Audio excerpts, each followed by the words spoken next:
नमस्कार, मैं रामवीर यादव। हिंदुस्तान की शादियों में एक पुरानी रस्म नई तरीके से मनाई जा रही है, जिसको कहते हैं हल्दी की रस्म। इस रस्म में होता यह है कि हल्दी की मनाने के लिए पूरे घर को लगभग यथानुसार पीले कलर से सजाया जाता है।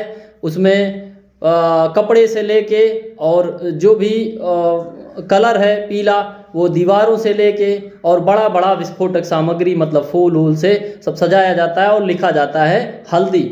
इसमें क्या होता है कि जितने लोग हैं, अमूमन ज़्यादातर लोग जितना यथासंभव है वो लोग येलो कलर मतलब पीले कलर का कपड़ा पहनते हैं। और जो भी लड़का लड़की है उसकी हल्दी की रस्म होने जा रही है उसको हल्दी लगाते हैं। पूरे सिस्टम में देखिए कि हल्दी घर में कम लेकिन आवरण उसका पीलापन ज़्यादा रहता है।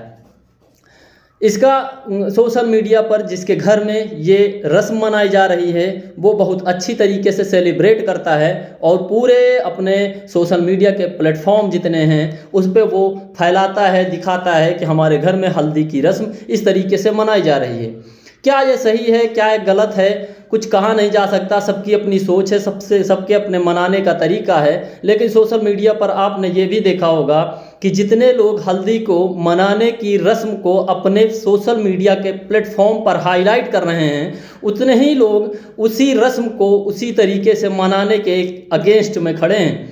उनका कहने का मतलब है कि एक गरीब आदमी एक अमीर के चक्कर में, अमीर इस रस्म को अपने तरीके से मनाने के लिए तरीके के उसमें खर्चे करते हैं। यहाँ तक कि हल्दी की रस्म में आज की डेट में खाना पीना, पंडाल और ये जो फूल पत्ती, ये सब सारी चीज़ें होती हैं। जो विरोध करने वाले लोग हैं उनके कहने का मतलब ये है कि अमीरों के चक्कर में गरीब जो है उसी में पिसा जा रहा है। आज की डेट में आप देख लीजिए कि जितने लोग इसकी वाहवाही कर रहे हैं, जिसके घर में हो रहा है वो वाहवाही कर रहा है, बाकी कुछ लोग ऐसे हैं जो उसके अगेंस्ट में खड़े हैं। क्या ये कौन से लोग हैं जो अगेंस्ट में खड़े हैं? क्या इनके घर में हल्दी की रस्म नहीं मनाई जाती, या फिर ये इस प्रांत से आते हैं, इस देश से आते हैं जहाँ पर ये नहीं मनाई जाती, या फिर इन्हें इस तरीके की शिक्षा दी गई कि हल्दी की रस्म मनाना एक अपराध है? ये आप अपनी तरफ से सोचिएगा। लेकिन ज़रा ये सोचिए कि जब जो आदमी कह रहा है कि ये हल्दी की रस्म में बेवजह का पैसा पानी की तरीके से बहाया जा रहा है, ये पानी की तरीके से बहाने का विरोध तो हम भी करते हैं। हल्दी की रस्म जो हो रही है उस तरीके से मनाने का थोड़ा सपोर्ट हम कम करते हैं।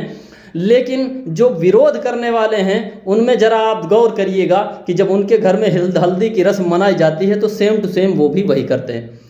अब इन मनाने वालों में और विरोध करने वालों में अंतर क्या हुआ कि ये जब अपने घर में होता है तो ये कहते हैं बहुत बुरा हो रहा है। ये कैसे हो रहा है, क्यों नहीं हो रहा है, ये सब सामने वाले के ऊपर केवल आरोप लगाने की कोशिश करते हैं। बचपन में हमारे परिवार के एक महिला हैं, हमारी बड़ी माँ, उन्होंने पूछा, आपने मथुरा की एक योजना चली होगी, युग निर्माण योजना, मथुरा, बहुत समय पहले की बात है। उनका एक कोटेशन था कि हम बदलेंगे तो युग बदलेगा। हमारी बड़ी माँ ने पूछा कि हम छोटे थे, उन्होंने पूछा कि क्या इसका मतलब क्या है? तो हमने कहा ऐसा है, एक पागल आदमी है जो कहता है कि हम बदलेंगे तो युग बदलेगा। ऐसी बात नहीं है, युग पूरा बदलता है। जबकि अज्ञानतावश ये गलत था, जबकि उसका सही अर्थ ये था कि अगर हम खुद अपने आप में बदलें तो सारा युग जो है, हम अपने आप को अगर सुधार लें तो सारा युग अपने आप सुधर जाएगा। इसमें आप गौर ये करिएगा कि जो आरोप, हमारे कहने का मतलब बस इतना है, जो आरोप लगाने वाले हैं या तो वो अपने घर में ना मनाएं, या तो अपने रिश्तेदारी में मनाने, जहां मनाया जाए वहां ना जाएं, और अपने साथियों को मनाने के लिए मना करें। ये उनसे हो नहीं पाएगा। इस हिंदुस्तान में 2-4 यूनिवर्सिटी हैं, जैसे व्हाट्सएप है, फेसबुक और ये ट्विटर और इंस्टाग्राम, बस इसी पे सब कुछ होता है। बड़े दुर्भाग्य की बात है कि इसका भी हम अगेंस्ट करने के लिए किसी के सामने फ्रंट पे जाके हम कुछ कह नहीं पा रहे हैं। हम कह उसी प्लेटफॉर्म पे कर रहे हैं जहां पर इन्होंने अपनी बात अच्छे तरीके से पेश की है कि हल्दी की रस्म बना रहे हैं, और उन्होंने उसी प्लेटफॉर्म पर विरोध भी किया है। हमको भी उसी प्लेटफॉर्म पे आना पड़ता है अपनी बात कहने के लिए। जरा गौर करिएगा कि ये लोग कौन से लोग हैं जिनके घर में ये हल्दी की रस्म इस तरीके से नहीं मनाई जाती। दहेज प्रथा का विरोध करने के लिए पूरा हिंदुस्तान एक तरफ है, लेकिन जिसके घर में होती है क्या वो ऐसे दहेज प्रथा का विरोध नहीं करता? आप ऐसा करिएगा कि विरोध तब उस चीज़ का करिए। गांधी जी की एक कहानी हमको याद आती है। गांधी जी से एक महिला आई, कही हमारे बच्चा बीमार है और उसका कुछ इलाज बता दीजिए। वो गांधी जी के पास गई, गांधी जी ने कहा ऐसा है 15 दिन के बाद आइएगा। 15 दिन के बाद गई तो उन्होंने कहा ऐसा है इसको गुड़ मत खिलाइएगा। महिला ने कहा अच्छा, ये बात तो आप 15 दिन भी पहले बता सकते थे। तो उन्होंने कहा कि 15 दिन पहले मैं खुद गुड़ खाता था।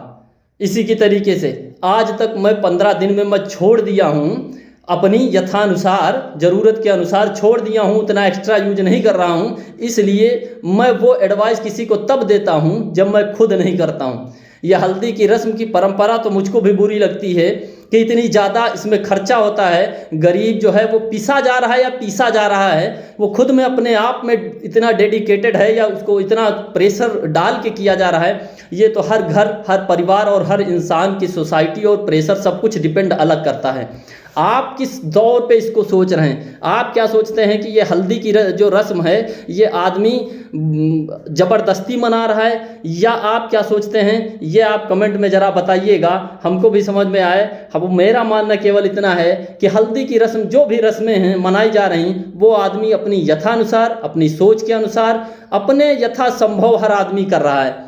उसमें टीका टिप्पणी करना कि क्यों ये सब ऐसा हो रहा है, या तो आप तब करिए जब आप घर में यही हल्दी की रस्म अपने भाई, अपनी बहन, अपने जो भी रिलेटिव हैं उनके घर में मत करवाइए। और अगर करवा रहे हैं तो फिर उस तरीके से मत करवाइए जिसका आप विरोध कर रहे हैं। आपकी क्या राय है, ज़रा कमेंट बॉक्स में बताइए।